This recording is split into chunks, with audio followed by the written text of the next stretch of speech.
19 октября средний взвешенный курс таджикского сомони к доллару США составил 10,21 сомони к $1. Курс сомони к рублю составил 0,16 сомони за 1 рубль. Курс сомони к евро составил 10,06 сомони за 1 евро. Средние курсы продажи наличной иностранной валюты в кредитных организациях Таджикистана составляет $1 США от 10,2173 до 10,17 сомони. 1 евро от 10,0671 до 10,05 сомони. 1 российский рубль от 0,1610 до 0,1635 сомони. Мировые цены на нефть в среду утром умеренно растут. Инвесторы в том числе оценивают риски со стороны предложения этого сырья в свете санкций ЕС по отношению к нефти из России. Это следует из данных торгов и комментариев аналитиков. Цена нефти марки Brent составила $90.47 за баррель, марки ВТИ $82.84 за баррель. Стоимость золота в среду утром умеренно опускается на ожиданиях по ужесточению монетарной политики Федеральной резервной США и составляет $1651.15 за тройскую унцию. Таджикистан и Азиатский банк развития подписали грантовое соглашение по проекту водоснабжения и санитарии города Душанбе. Дополнительное финансирование.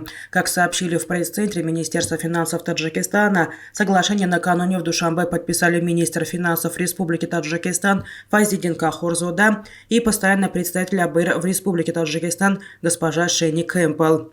Целью проекта является улучшение всеобщего доступа к безопасным услугам, обеспечение устойчивости водоснабжения и санитарии в городе Душанбе.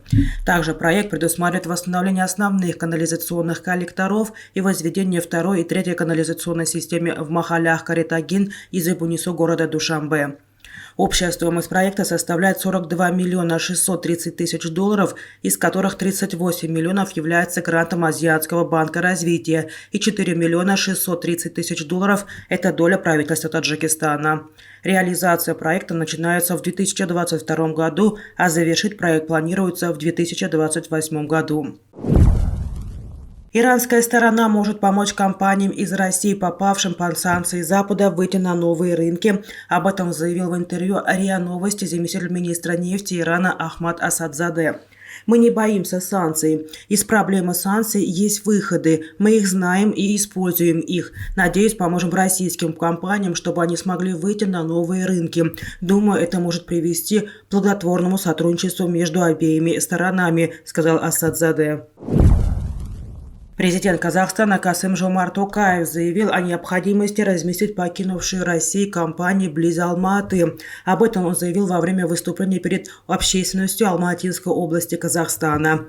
Токаев отметил, что в настоящее время более 50 международных компаний из России перебазировались в Казахстан.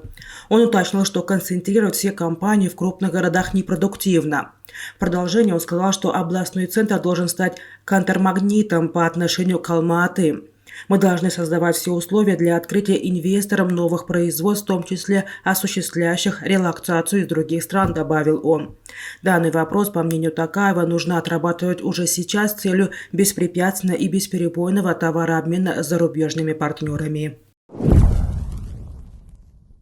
Министр финансов Украины Сергей Марченко избран председателем Совета управляющих Всемирного банка и Международного валютного фонда на 2023 год. Об этом Марченко сообщил в Facebook. Такое решение было принято единогласно всеми управляющими странами-членами группы Всемирного банка и Международного валютного фонда. Это произошло впервые за 30 лет членства Украины в Всемирном банке и МВФ, написал он. Марченко отметил, что для него большая честь представлять Украину на международной финансовой арене. Он также выразил надежду, что новый статус позволит увеличить эффективное сотрудничество с международными финансовыми организациями и странами-членами Всемирного банка и МВФ. Как отметили в Министерстве финансов, Всемирный банк и МВФ выбирают председателя Совета управляющих на основе региональной ротации. В 2023 году председательство перейдет к странам-членам Европы и Центральной Азии.